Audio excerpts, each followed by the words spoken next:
China will blast the US off the top spot to become the world's top economic and military power within next decade. ये हम नहीं कह रहे, ये आवाज़ें आ रही हैं इंग्लैंड से, जो कि अमेरिका का इत्तेहादी है। वहाँ का मशहूर अखबार द सन लिख रहा है कि future shock, China to be world's top super power in just 10 years as it overtakes America's military and economic might, experts warn. चीन की ruling party communist party of China की 100 साला तकरीब के मौके पे चीनी सदर शी जिनपिंग ने खुल के दुनिया को पैगाम दिया है बीजिंग से खड़े होकर कि जो भी चीन से टकराएगा, अब ये नोट करने वाली बात है, चीन से टकराने की हिम्मत दुनिया में सवाए अमेरिका के और कोई नहीं कर रहा। तो ये मैसेज असल में चीनी सदर ने अमेरिका को दिया हुआ है कि जो भी हमसे टकराएगा उसका सर फोड़ देंगे।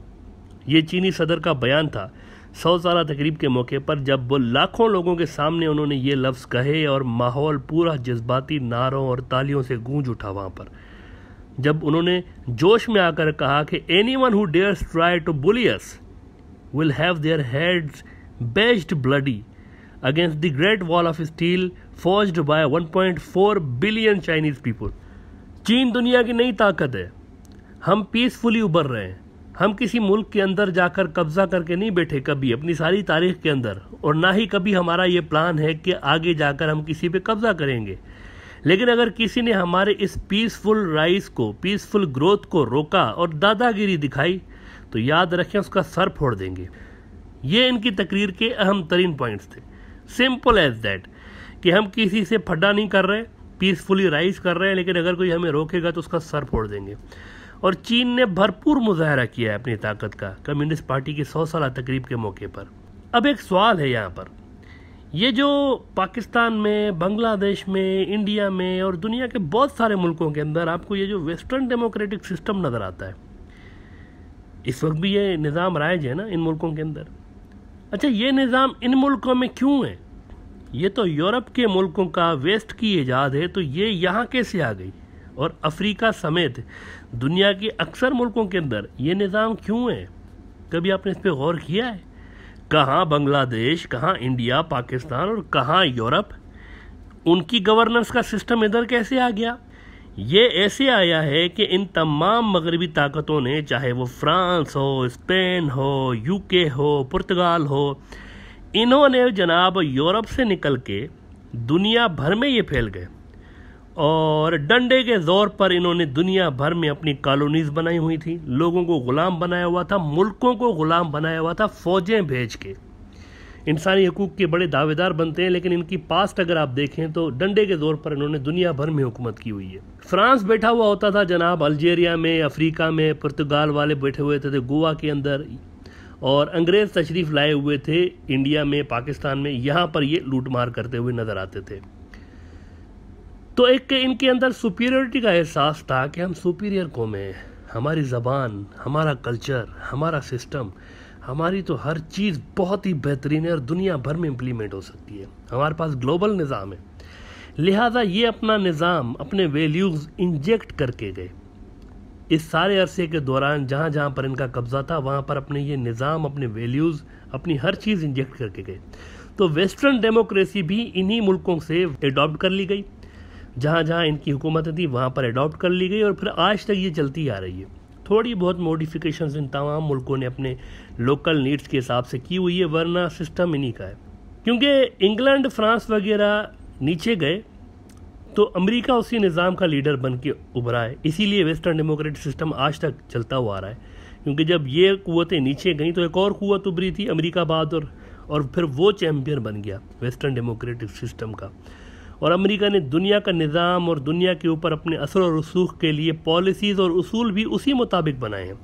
कुछ दिन कबल चीनी एक आला अहदेदार ने यह बात की थी ना कि अमेरिका ने ये जो सारा दुनिया का निज़ाम बनाया हुआ है, ये सिर्फ अपना पावर मेंटेन करने के लिए उन्होंने बनाया हुआ है, यानी डायरेक्ट थ्रेट दे दिया उनको कि ये निज़ाम नहीं चलेगा। आप देखें कि ये जब अफ़गानिस्तान गए हैं ना अमरीकी, वहाँ जाके उन्होंने क्या किया है? सबसे पहले सदियों से वहाँ पर एक कबायली निज़ाम था, वहाँ एक ट्राइबल सिस्टम मौजूद था जो कि इस्लामी उसूलों पे बेस्ड था। तो उन्होंने जाते ही वहाँ जाकर भी वही हरकत कर दी, वेस्टर्न डेमोक्रेसी मुतारिफ़ करा दी कि हमारे पास बेहतरीन निज़ाम है, ये क्या पहाड़ी लोग हैं, इनको तो कुछ पता ही नहीं है, अपना निज़ाम थोप दिया उनके ऊपर। और फिर 20 साल तक मुसलसल पैसे फेंकते रहे, अरबों डॉलर उधर लगाए कि किसी तरह से बस धक्का मार के ना इस सिस्टम को थोड़ा सा कामयाब करा लें हम, लेकिन कामयाबी हुई नहीं। अफगान तालिबान को भी ऑफ़र कर दी गई थी पहले ही, आज से कई साल पहले ही ऑफ़र कर दी गई थी कि हम जा रहे हैं, आप आके हुकूमत में बैठें, हथियार फेंकें और हमारे सिस्टम के मुताबिक रूल करें।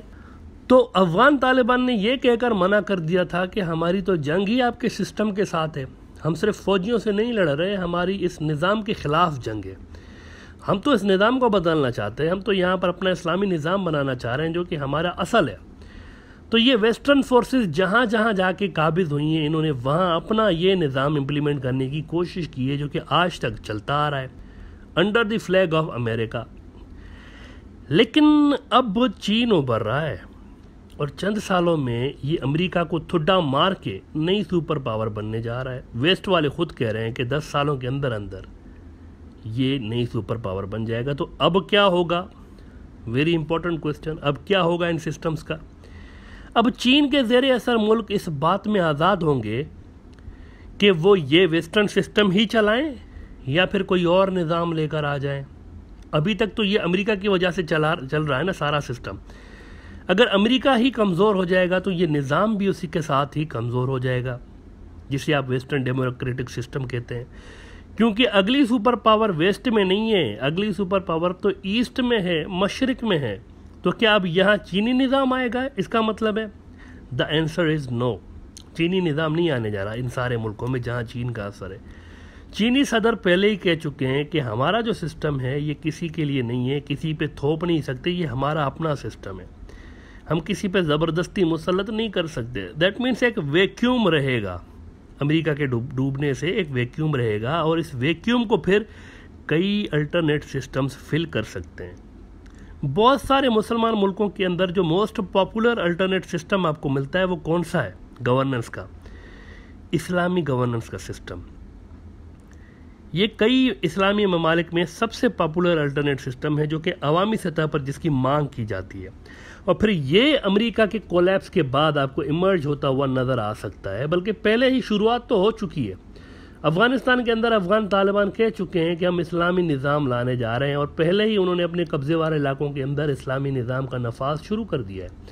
पाकिस्तान चीन का सबसे करीबी इत्तेहादी है, जिसकी वजह से पाकिस्तान अमेरिका को भी आंखें दिखा रहा होता है। आपको आजकल नज़र आ रहा है हालिया दिनों में कि अड्डे के मामले पे वो अमेरिका को भी आंखें दिखा रहे हैं। और चीनी ऑन द अदर हैंड्स कह चुके हैं कि पाकिस्तान हमारे लिए ऐसे है, ये अमेरिकियों को कह चुके हैं कि पाकिस्तान हमारे लिए ऐसे है जैसे आपके लिए इसराइल है। चीन के सुपर पावर बनने के बाद पाकिस्तान के अंदर ये जो वेस्टर्न डेमोक्रेसी है ये रहेगी या नहीं रहेगी? मेरा नहीं ख्याल कि ये रहेगी। पाकिस्तान के कॉन्स्टिट्यूशन में बहुत सी ऐसी पॉइंट्स हैं जो कि पहले ही इसको इस्लामी निज़ाम के नफाज के लिए रास्ता देती हैं। मिसाल के तौर पर पाकिस्तानी कॉन्स्टिट्यूशन की पहली लाइन हाकमियत आला सिर्फ़ और सिर्फ अल्लाह की है, ये पहली लाइन है। यानी ज़मीन पर कानून अल्लाह का चलेगा, अल्लाह के कानून के सिवा किसी का कानून नहीं चल सकता। और साथ ही ये भी शिक आपको मिलती है पाकिस्तान के कॉन्स्टिट्यूशन के अंदर कि अगर कोई ऐसा लॉ कभी भी कोई भी हुकूमत आके बनाती है पाकिस्तान के अंदर जो कि कुरान और हदीस के ख़िलाफ़ हो, तो वो लॉ पाकिस्तान के कॉन्स्टिट्यूशन के मुताबिक नल एंड वाइड है। ऐसा लॉ बन ही नहीं सकता जो कि कुरान और हदीस के मुतज़ादिम हो, कोई ऐसा लॉ नहीं बन सकता। तो पाकिस्तानी आइन के अंदर सारे पुर्जे मौजूद हैं पहले से ही, जिससे वो निज़ाम अपना कभी भी बदल सकते हैं। अगर आलमी हालात फिजिबल हो जाते हैं तो पाकिस्तान कभी भी कॉन्स्टिट्यूशन की इन पॉइंट्स को इम्प्लीमेंट करके अपना निज़ाम तब्दील कर सकता है। इसके अलावा भी कई मुल्कों के अंदर चीन के सुपर पावर बनने से आपको ये अमरीकी आशीर्वाद वाला जो निज़ाम है ये धपड़धूस होता हुआ नज़र आ सकता है अगले 10 साल के अंदर अंदर। कहीं पे आपको कोई निज़ाम मिल सकता है और कहीं पे कोई और मिल सकता है, और इन्हीं में कहीं आपको इस्लामी निज़ाम भी तुलू होता हुआ नज़र आ सकता है आने वाले दिनों में। तो वो जो अहादीस के अंदर रसूलुल्लाह सल्लल्लाहु अलैहि वसल्लम का ये फरमान मिलता है कि इस्लामी निज़ाम एक बार फिर दुनिया में कायम होना है एंड डेज़ में, आखिरी दिनों में, तो इसकी शक्ल आपको कुछ कुछ बनती हुई नज़र आ रही है इस वक्त। जबकि एक सुपर पावर अपने निज़ाम के साथ गुड़प होकर डूब रही है और दूसरी उसके मुकाबले में उभर रही है जो कि इस बात में फ्लेक्सिबल है कि बाकी सारे मुल्क अपने हिसाब से कोई भी सिस्टम एडॉप्ट कर सकते हैं, ज़रूरी नहीं है कि हमारा ही सिस्टम एडॉप्ट करें। नाउ बॉटम लाइन ये है कि चीन वेस्टर्न डेमोक्रेसी को पसंद नहीं करता। वो समझते हैं कि ये पैसों का गेम है सारा का सारा। आप कितने ही करप्ट हों, पैसा इस्तेमाल करके, वोट खरीद के, लोग खरीद के आप सरकार में आ सकते हैं, सरकारें बना सकते हैं। इलेक्शन लड़ने के लिए बहुत सारा पैसा चाहिए होता है। इसका मतलब है कि कोई गरीब आदमी मेरिट भी रखता हो, अगर उसके अंदर बहुत ही बेहतरीन लीडरशिप की स्किल्स मौजूद हैं, लेकिन गरीब है, पैसा नहीं है उसके पास, और पैसा ना होने की वजह से वो एलिजिबल नहीं है इलेक्शन लड़ के आगे आने के लिए और अपने मुल्क के लिए अपनी सर्विसेज देने के लिए। और उसके मुकाबले में एक निकम्मा अयाश अमीर ज़्यादा है जो कि किसी भी तरह से अहल नहीं है अहम मुल्क की जिम्मेवारियां संभालने के लिए, लेकिन वो पैसे के ज़ोर पे जीत के आ सकता है। अगर 10 अनपढ़ लोग जिनके पास इल्म की कमी है, अगर ऐसे लोग बिरयानी की प्लेट पे या कुछ हज़ार के नोट दे के एक उम्मीदवार को वोट देकर जितवा देते हैं, तो उसके जवाब में अगर 5 पढ़े लिखे बाशऊर लोग किसी एक अहल उम्मीदवार को वोट देंगे तो इन पढ़े लिखे लोगों का वोट रिजेक्ट हो जाएगा और अनपढ़ जो 10 होंगे उनका उम्मीदवार जीत जाएगा। क्यों? 1 मैन 1 वोट, ये निज़ाम है, एक बंदा एक वोट। तो उधर 10 अगर अनपढ़ एक को वोट देंगे जो अहल नहीं है, वो जीत जाएगा एज कम्पेयर टू वो 5 वोट जो कि एक अहल आदमी को मिले। इसीलिए चीनी ये निज़ाम फॉलो नहीं करते। इनका अपना निज़ाम है जहां लीडर गांव के लेवल से सियासत शुरू करके कई डेकेड्स का सफ़र तय करने के बाद जाके कहीं ऊपर की लेवल पर पहुंच सकता है, सिर्फ मेरिट की बुनियाद पर। चीनी सदर शी जिनपिंग जो है ना, ये भी रातों रात लीडर नहीं बने। इनकी भी ज़िंदगी अगर आप देखेंगे तो कोई 30 साल की स्ट्रगल इसमें मिलती है। 30 साल ये बंदा होके फिर जाके कहीं सदर बना है। 30 साल तक ये छोटे गाँव की लेवल से शुरू हुआ है और यहाँ तक पहुँचा है। इसके अलावा जो चीज़ डाउन हो सकती है अमेरिका के डाउन होने के साथ, वो कौन सी है? अमेरिकी डॉलर। चीन ने कुछ रोज कबल क्रिप्टो करेंसी पर क्रैकडाउन करके उसका वैल्यू ही डाउन करवा दिया। आपको याद होगा दुनिया की कोई 60% क्रिप्टो करेंसी चीन के अंदर बन रही थी और अब वो अपनी कोई डिजिटल करेंसी लाने वाले हैं चीनी, तो बाकी डिजिटल करेंसीज उन्होंने बंद करवा दी। तो अगर वो इन्हीं को नहीं छोड़ रहे डिजिटल करेंसी को, तो डू यू थिंक कि वो डॉलर को छोड़ेंगे?